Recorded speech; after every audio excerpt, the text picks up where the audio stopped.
अस्सलाम वालेकुम जनाब। पाकिस्तान और हज्जाज कराम का जो हाल है, रात हम मक्का से मदीना आए हैं और जब हमें इन्होंने रिसीव किया है होटल वालों ने, तो इन्होंने कहा है कि पहले 5 और 7 बंदों का ग्रुप बनाएं। तो हमारे पास इतने बंदे नहीं थे, तो सारी रात 1 बजे से लेकर 4 बजे तक ये ग्रुप का इन्होंने हमारे साथ लड़ाई झगड़ा करते रहे। हमें कोई कमरा नहीं दिया। जब कमरा दिया है तो ये हमें कमरा दिया है 5 बंदों के लिए। ये छोटा सा कमरा है, इसमें सामान रखने की जगह नहीं। अगर 4 बंदे तो मुश्किल से लेट सकते हैं।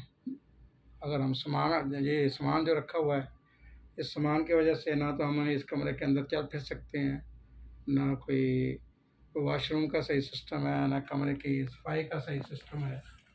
तो ये पाकिस्तान और हज्जाज कराम को ये फैसिलिटीज़ दी जा रही हैं।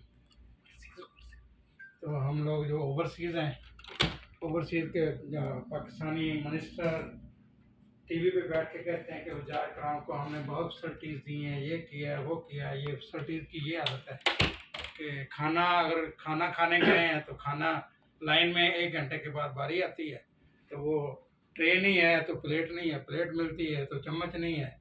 ये सिस्टम है जनाब वाला इस मदीना पाक का। तो मक्का की भी पहले यही सूरत हाल थी, सेम मिलती जुलती, पर मदीना से कुछ बेस्ट थी।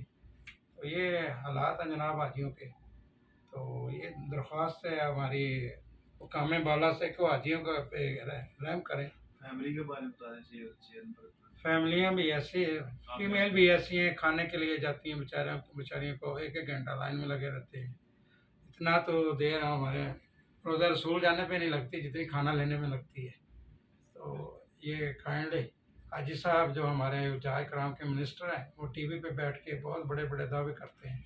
बस ये हमारी तरफ से ये रिक्वेस्ट है कि पाकिस्तानी हाजियों के साथ ये जुल्म ना करें, इनके लिए कोई बेहतरी का सोचें। ओके जी, अल्लाह हाफिज़।